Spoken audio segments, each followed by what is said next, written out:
I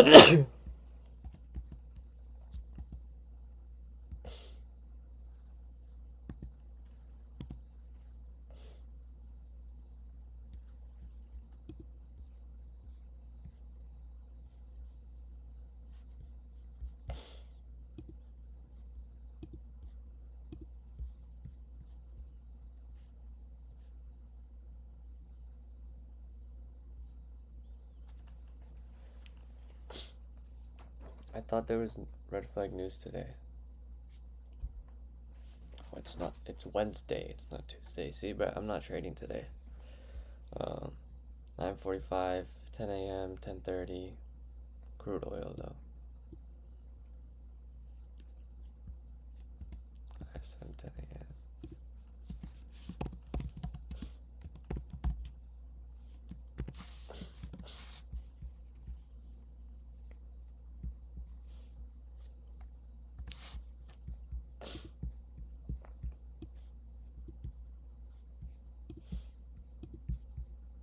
That's just what I'm seeing for today's market.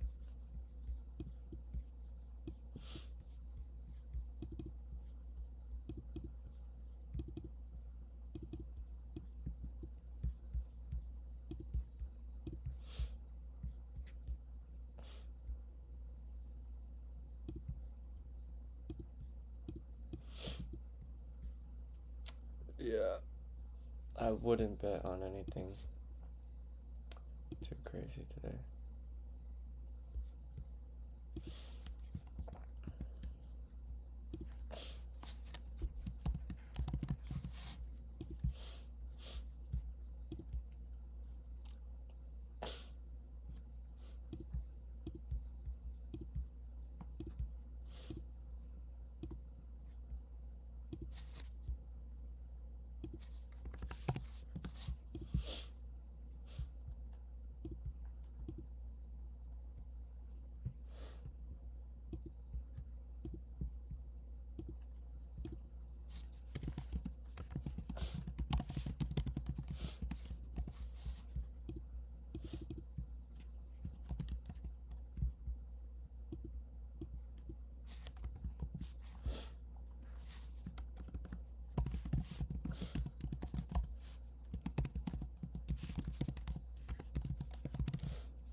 So yeah, I'm pretty much looking to not trade today. So realistically, we have two funded accounts.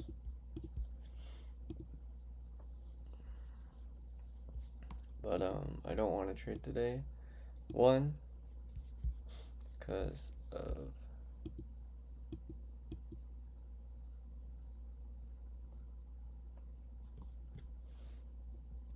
wait, I can't copy trade these.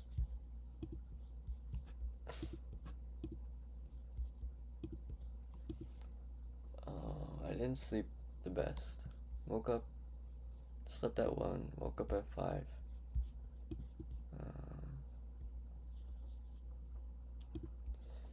Some personal issues and shit, so.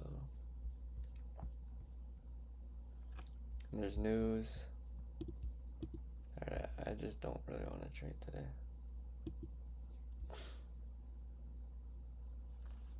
Do I lock myself out for the entire day? Yeah, I'm not gonna trade today. Today's not the day to be trading. But we'll be paying attention to see what happens. So I'm curious to see what happens, of course. But I'm expecting some chop today.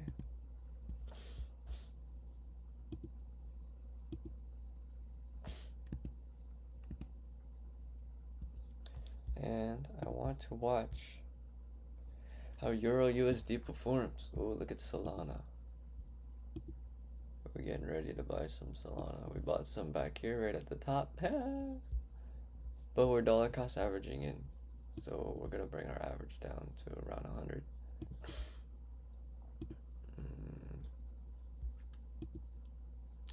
Solana's dumping. Bitcoin can reach 72K.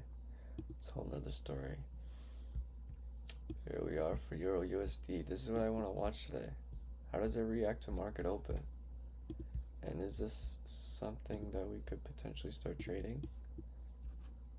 With like real money with $1. I'm thinking $1 trading for my submission sheet for my mentorship.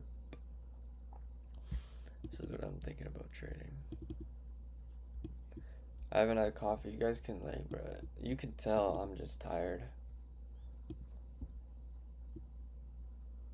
So I'm pretty glad I locked myself out, honestly. I do not want to be trading right now. But anyways, I do want to bring some energy into my life and learn how I can trail the stop loss. Okay, so one thing I've discovered is that if I know it's going to be a trend day, like a big trend day, and I see the potential for a big trend day, then I need to decide before the trade that I'm going to let these winners run. But today is not a big trend day. I mean, we have room to the upside. Have room to go to the upside. But I don't see potential for a super strong trend day. For downside, like down here, this doesn't seem realistic. It's possible, but I don't see potential for a big trend day. So today I wouldn't go for a trailing stop loss. I would just go for a fixed risk reward. But here I saw potential for a big trend day. Here I saw potential for a big trend day. Now we just need to learn how we can figure it out. And I'm thinking we can use some sort of standard deviation bands to trail the stop loss.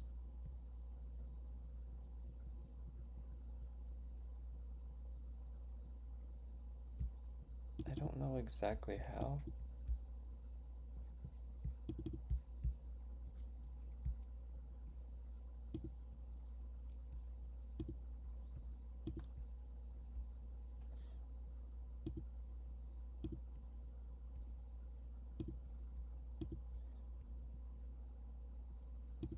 But I saw it in my dream, so I know it's possible.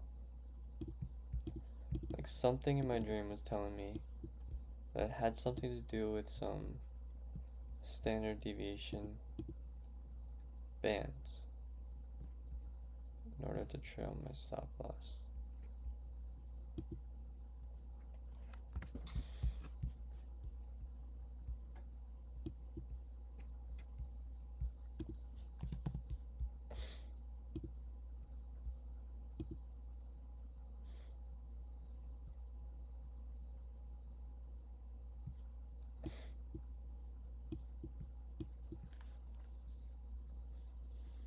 Oh, this one was pretty good.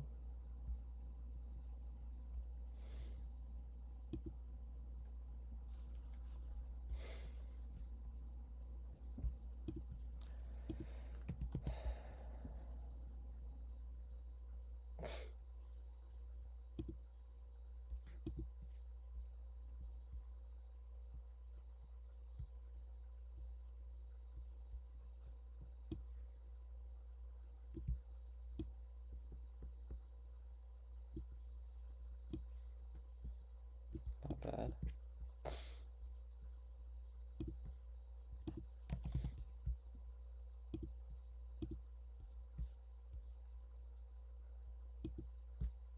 It was something like that in my dream.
This looks interesting.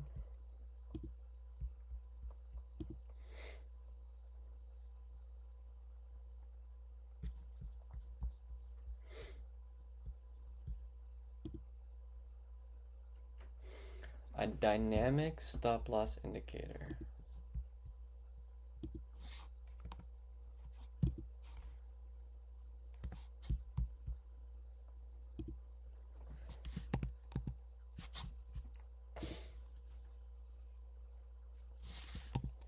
How does it work?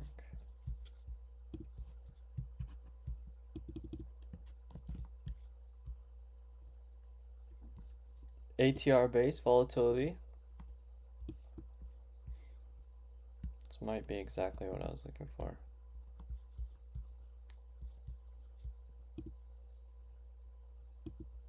Let's fuck that off.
try this one because we could just use a simple trend enter, trend exit type of style.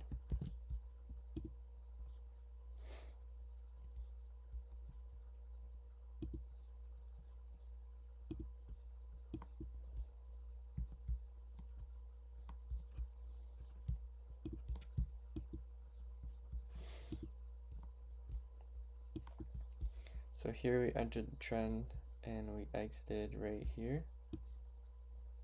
So that's about 60 points. Gave a lot of points up though. It's like 100 points.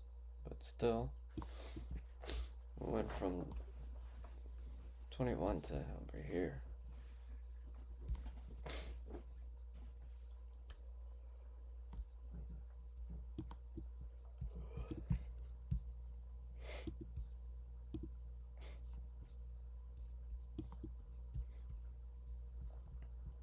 Minute was way better. 83. 10 minute, 5 minute was the best exit.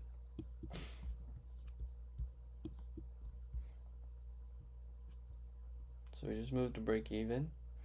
Then we waited for our signal to go green, which is down here. That might be the strat. 83 points. Let's check out this recent one. So we entered here. We exited all the way right here. 46 points. Not bad.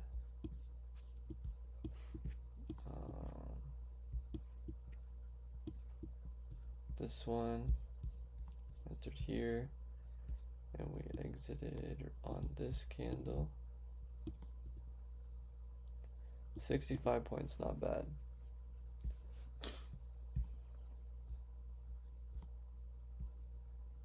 It might literally just be move stop to break even and wait till it says exit if we want to let it run. This one here, we entered and we exited on this bar. Pretty much the same. 32.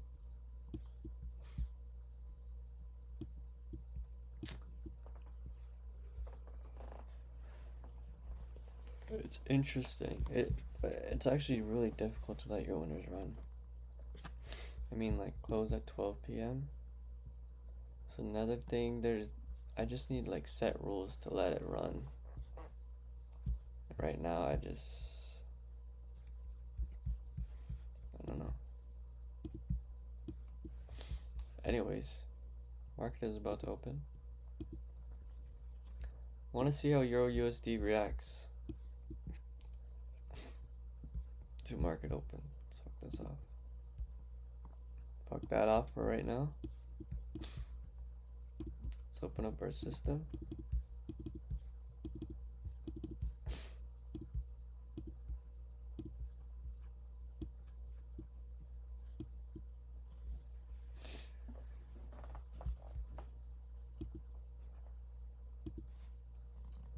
Silver not playing no games. Euro USD looks like it's going for some shorts.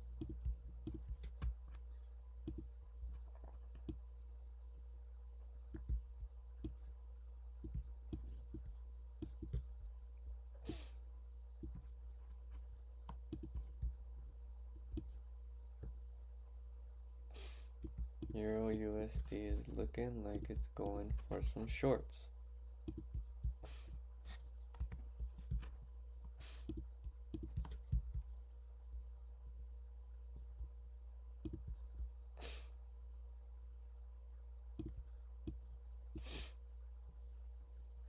You guys see what I see or what?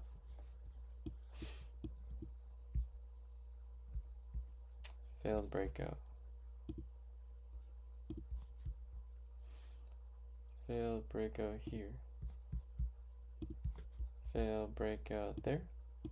So close below here.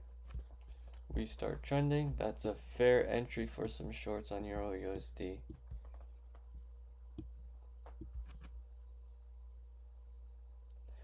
Euro USD isn't really retail traders. It's mostly big algorithmic government systems fluctuating the currency.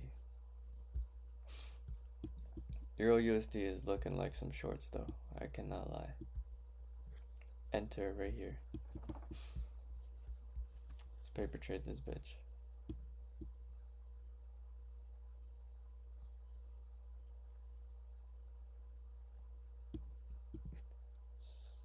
It stopped moving. What?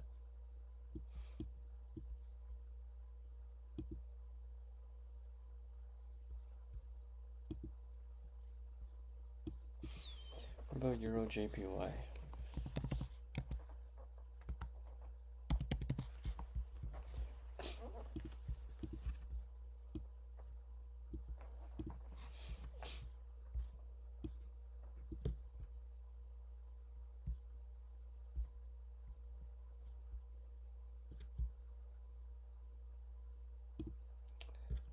Nothing's really moving. Okay, now it's moving.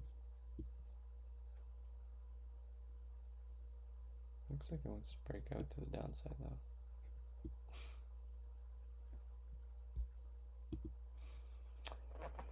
Yes, I have low expectations for you. Not that I don't like you or anything, but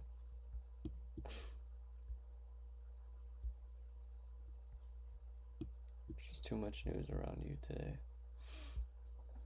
for me to want to participate. Some more shorts. Like the only potential is more shorts. But we have this. I don't know. I mean, that's 30 points right there.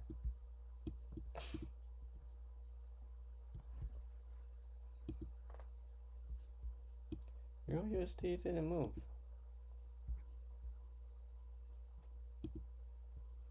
It's interesting. I thought it would move off market open.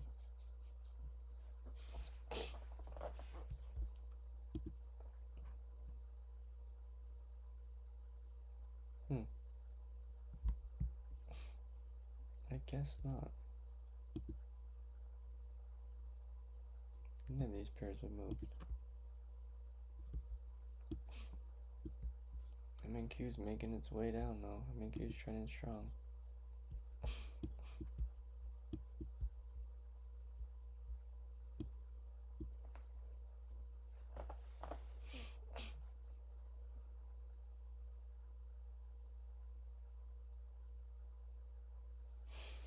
ES is not moving. MNQ is gunning it.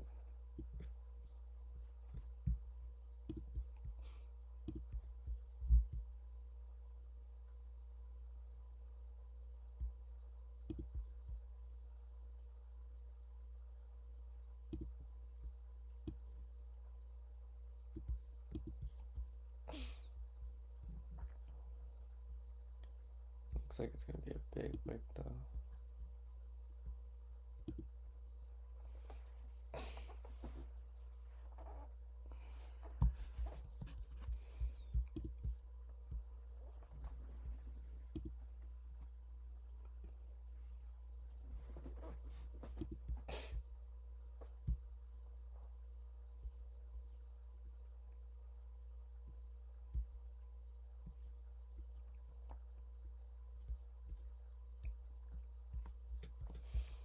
Euro USD did nothing off of market open? It literally stopped price. So what forex pair moves on market open? Because I was hoping to see something.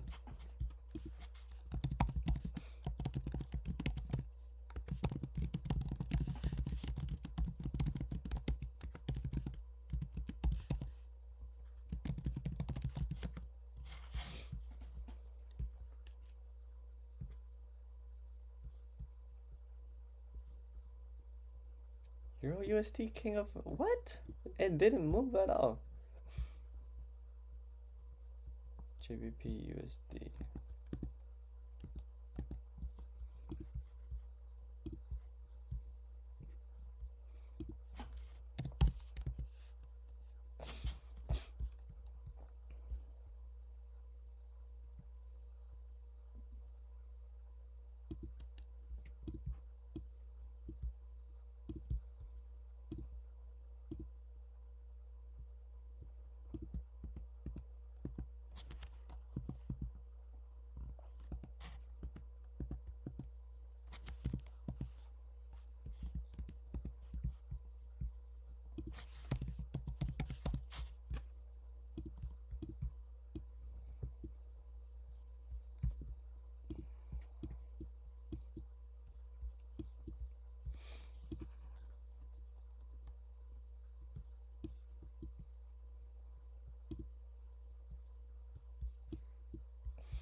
disappointed. Thought there would be some movement, but there's barely any.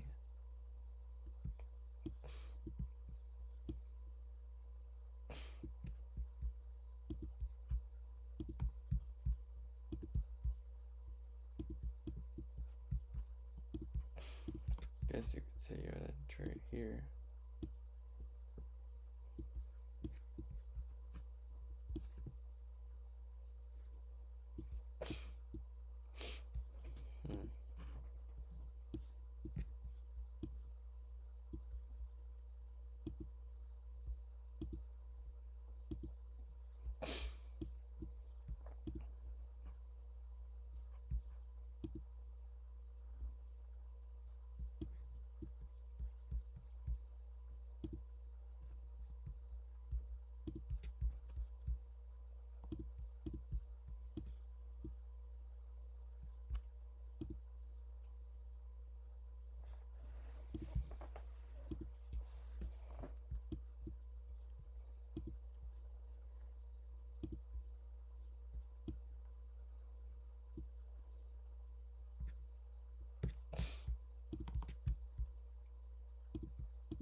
A plus setup on ES. But I locked myself out. So I'm just watching.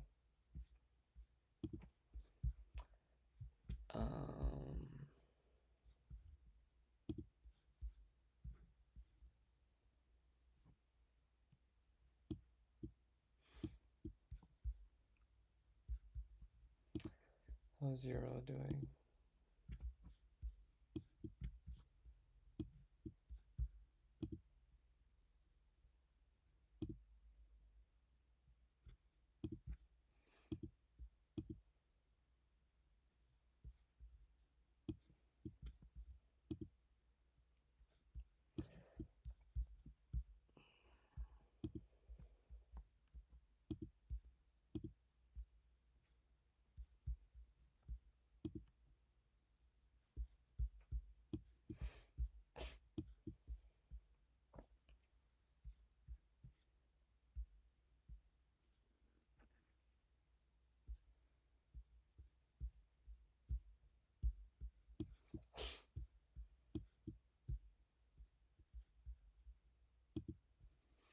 It's not a lot of harmony and volume.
There isn't any harmony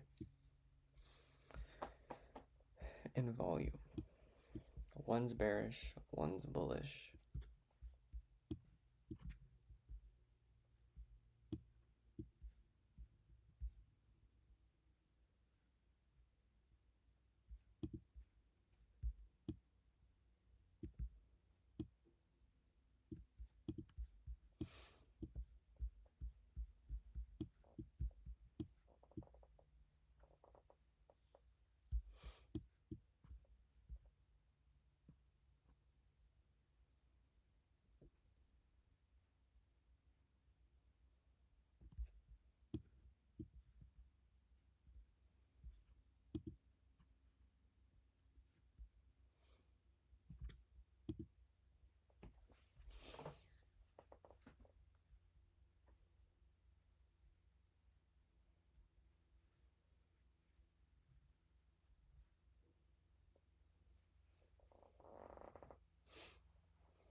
Short.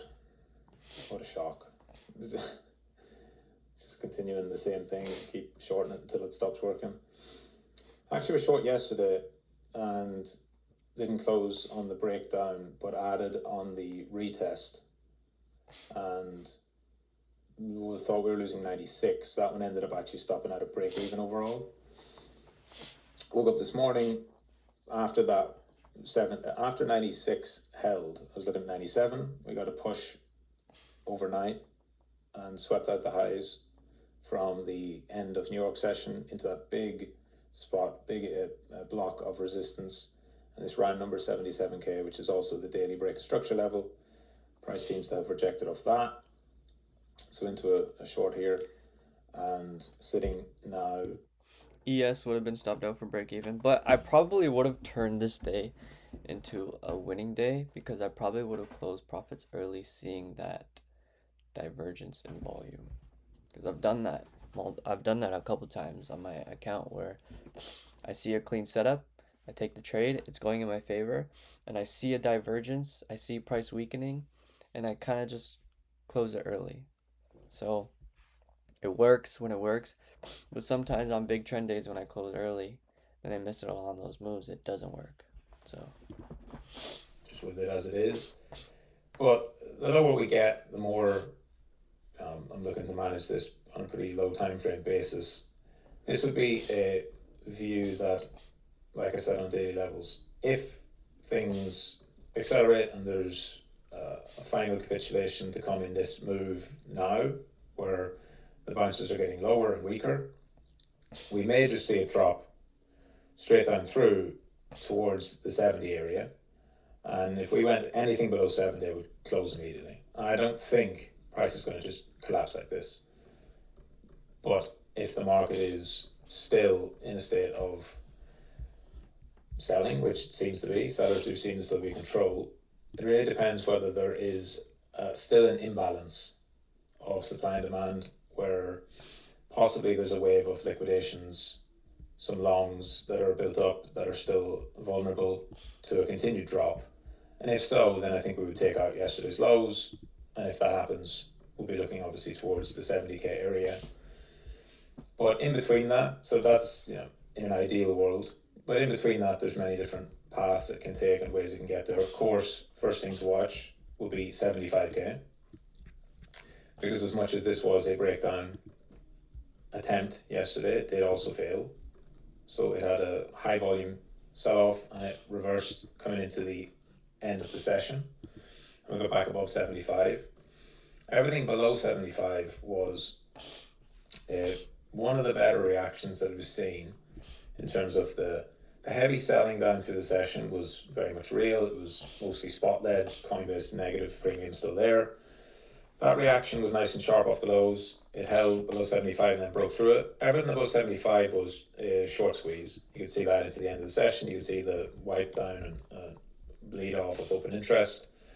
And it seems to again have ran into a lower high. So shorts and positioning started to really build on the way down. And a lot of it's closed off into a lower high, which continues this pattern that we see where the market is forced lower. And then on the retracements, there's a combination of shorts closing out, longs cutting as well, that's how open interest falls, and coming into lower highs. And these are progressively lower highs. We got as low as 79, couldn't quite reach 80, touched that twice, sold off, made new lows. This time it seems to be, at least for now, 77. So we're watching 75. Holding 75 would be a sign of strength. Also, the sweep level. So there's a few different areas in between. It's a tricky enough spot. So one I'll just be watching mostly for New York session. How does price react during that? You've got 75 round number. You've got the lows from Monday below that. And you've also got the March 24 highs coming in right around 74k. All of those could produce a reaction that keeps price either in consolidation, maybe we see it holding strong and we move back up and price stays range bound, or we see a sharp drop and a fast reaction into some kind of a consolidation like this, either for downside or upside after.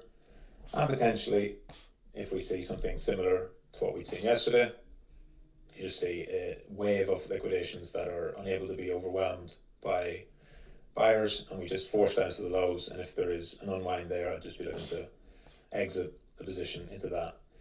So it's not one that I'm looking at holding for a long period. It's not something I don't think that this is going to be a good entry, a couple of weeks from now.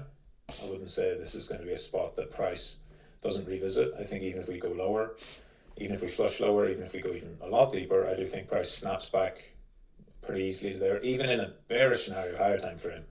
I think coming all the way back up to the high 70s would still keep price in a really bearish overall structure. So this particular entry point is very much an intraday, maybe a couple of days hold, and we'll see now as start to see a little bit of this selling pick back up, whether that has followed through or not.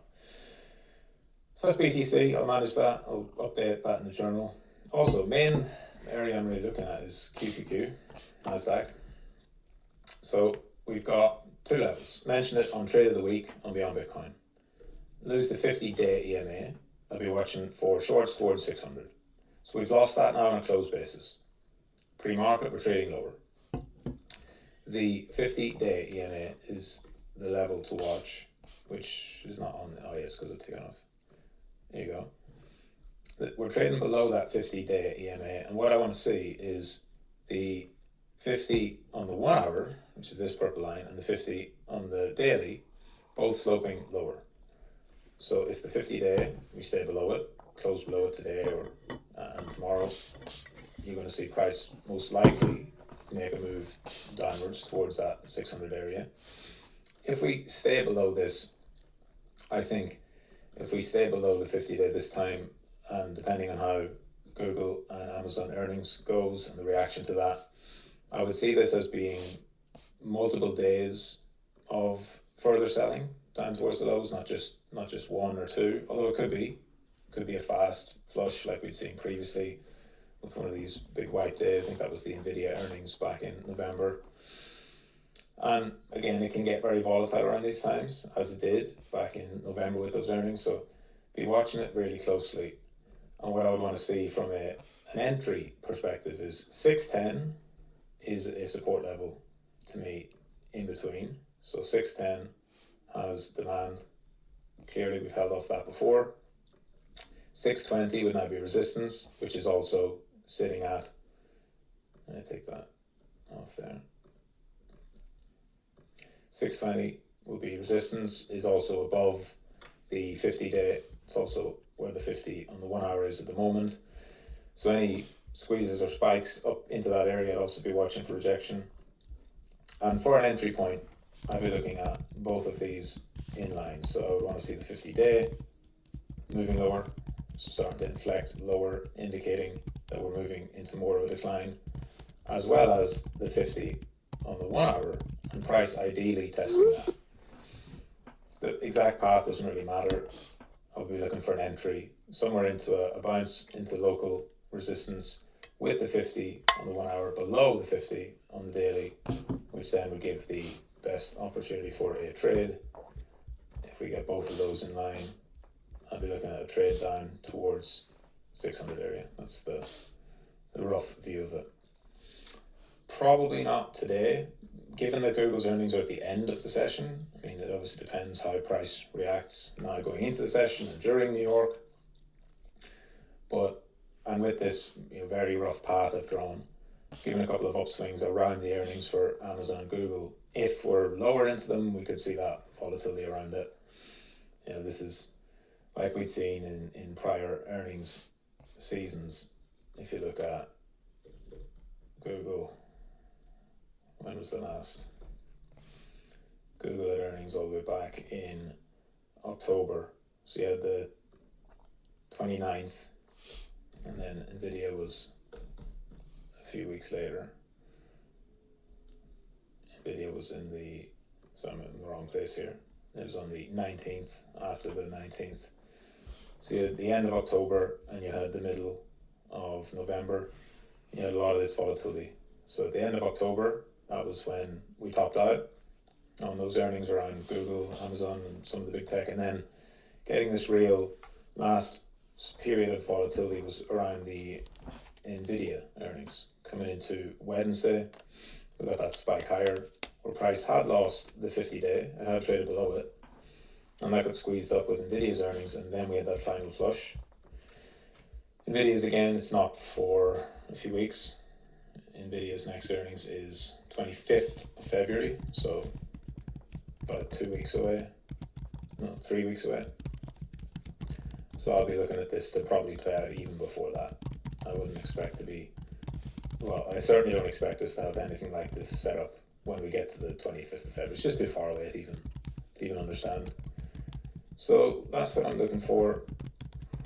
No entry as yet. The 50-day is starting to turn. That would need another close today below, and then also would want to see the shorter term, the 50 on the 1 hour coming below. I'd like to see that 620 either confirm as a resistance on a spike, or for us to not even get there, 617, 618 holding, and then looking at a potential short trade down towards 600 with an eye on 610 in between. So again, update that in Prof Journal if and when I get into a position for that. And anything above 620, you got this.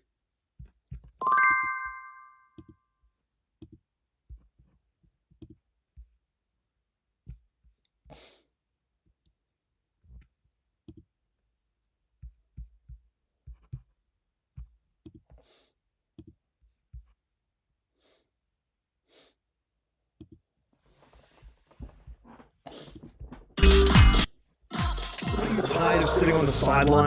So you know what the structure is. If you're new, good to have you here. Let's get into it for all of the experienced people with no delays. Straight into the signals. You can see we are still in cash. Obviously, the market is down.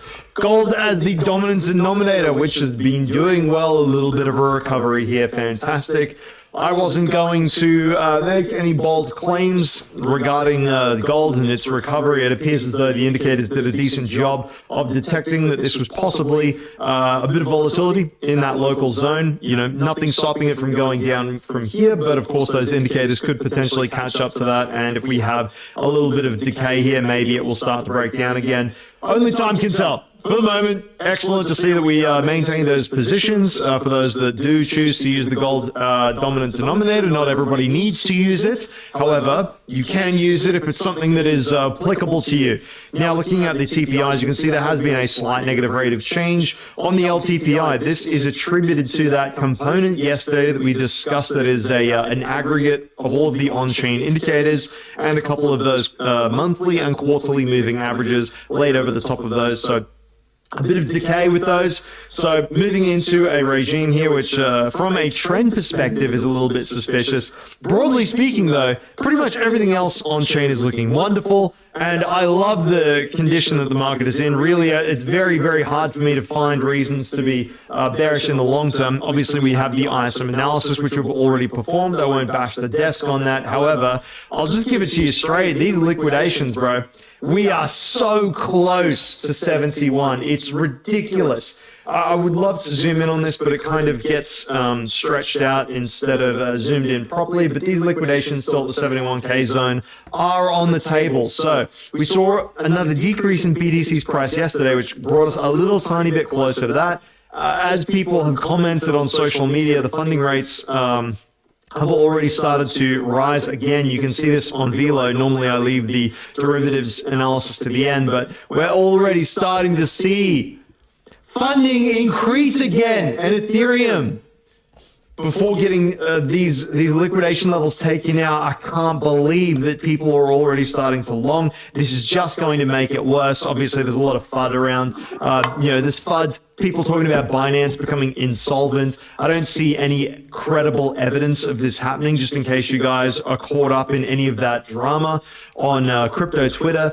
Binance, there doesn't appear to be any issues with them. I know that they were trying to lock up withdrawals and shit, but just ignore it. There's no need to be bearish. As far as liquidity goes, starting from the very top, you can see that Michael Howell's flash and full data models have moved upwards, which is in coherence with the overlays that we already had, placing these somewhere over here instead of down here. So as far as they go, they're at an even higher level than before. Of course, this needs to be looked at through the lens of its rate of change. What we have here is an approximation of liquidity using global M2 as a kind of a placeholder for that, because it's the most current and up-to-date one. What I have here is a little green line to show you approximately when we have that inflection point. Obviously, BTC price rate of change and the inflection points don't need to be perfectly one-to-one. However, they are representative, which suggests that within the next, say, 2 to 3 weeks, liquidity will have that inflection rate of change at around this point, and that's significant also from a cyclical analysis on BTC. But of course, like I've always mentioned, it's more of a seasonality component, which means it's complementary, the frequency cycle analysis, rather than a driver in its own right. But taken within the context of where we are as far as the ISM cycle is concerned, from where liquidity is concerned, financial conditions are looking pretty good. The red here represents that financial conditions are improving, which should be bullish for crypto. Obviously, that's included. The financial conditions are included in the macro environment indicator that I have here to the far left-hand side of the screen, which is still positive. And what else do we have?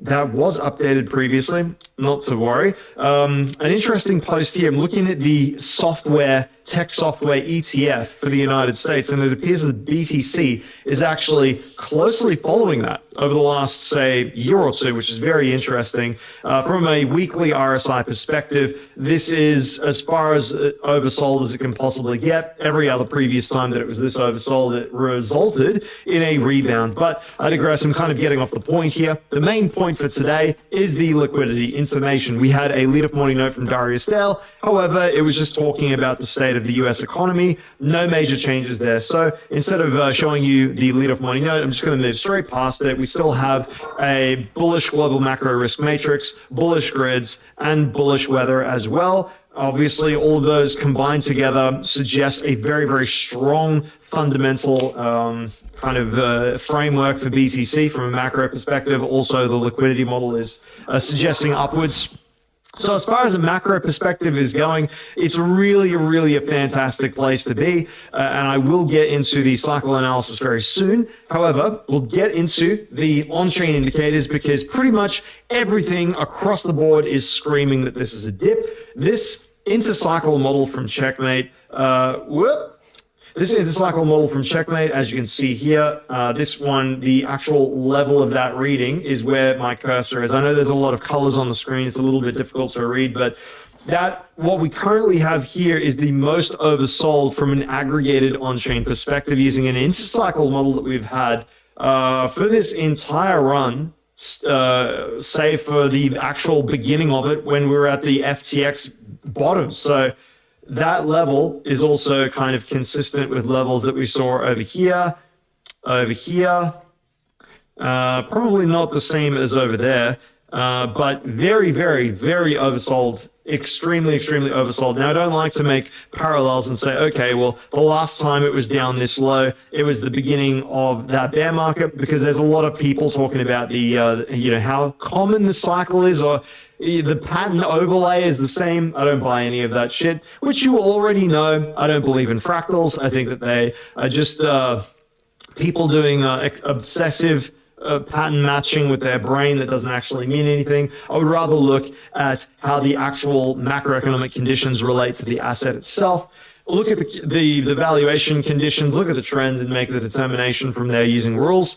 I don't buy into any chronological fucking calendar cycles or anything like that. Unless, of course, it is astrology, in which case, maybe.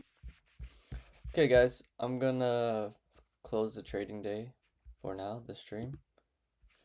I'm gonna close the trading day. I'm gonna summarize my pre-market notes and basically the lessons and what I see in the market.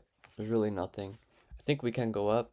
I think ES can go up to 7K, but I locked myself out. I'm not trading for the day. Taking today to study and protect my capital. But we will be back for Thursday.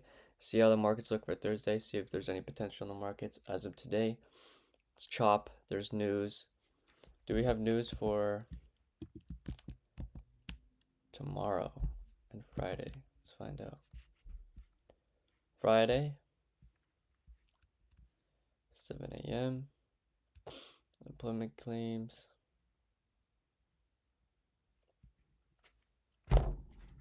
Nothing too major. So we'll see the direction that it goes for Thursday and Friday. Friday, I could tell you right now, Friday doesn't look like a good trading day. So we're going to be careful on Friday. Thursday, possibly we can trade, find some setups. Friday, I have no idea what Friday holds. We'll see when we get there.